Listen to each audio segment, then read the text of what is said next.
Hello and welcome to 5 for the Future for the week of November 20th. It's Thanksgiving week, so you shouldn't be working all week, but whoever said that watching my 5 for the Future videos was work? I think of it more like a blend of work and entertainment. Work-utainment? I need to work on that one.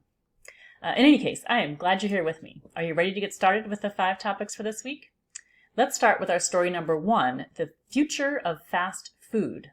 A heads up for any fast food franchise owners, things are changing and it might not be in your favor. First, drive-through orders are now making up 2/3 of all fast food purchases, so all that inside space isn't really getting used.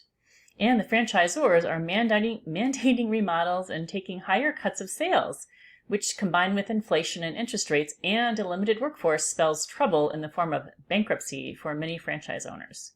Meanwhile, McDonald's is busy selling a line of Crocs with Grimace and the Hamburglar on them at a retail price starting at $70 for Crocs with McDonald's logos all over them. Maybe it's time for you to pivot to the local food as chain-free food halls are becoming more popular, as are easier ways to make meals at home.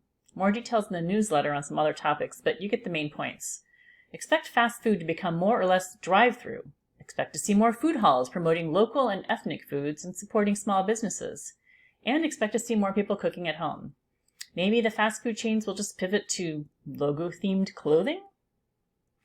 All right, moving on to story number 2, new ways to work. Some trends that popped up in the news this week include cool new AI from Microsoft to declutter your background on your Teams calls. Rather than a fake background, how about your office only better? The AI can get rid of clutter and even add lights, plants, and seasonal decor to fancy up your home office. Weird.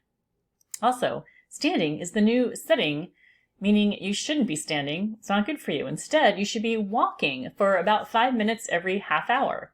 Even though that sounds super not productive, apparently it not only improves mental and physical health, but it also increases your energy and your work engagement.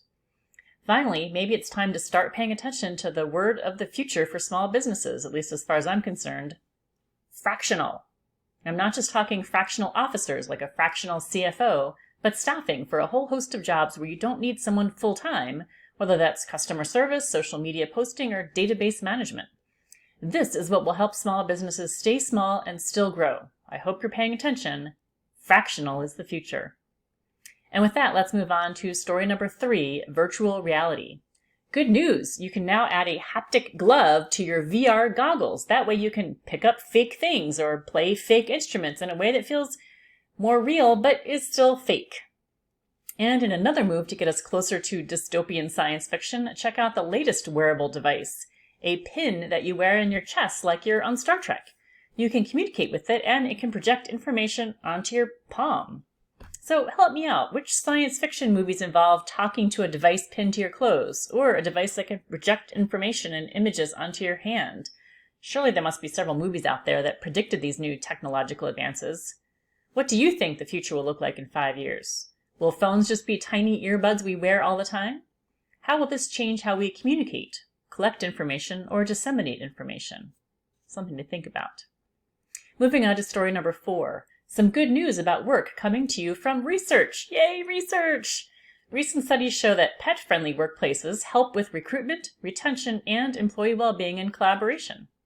And companies that offer a fully flexible work schedule grow their revenue 4 times faster than those who require a return to office.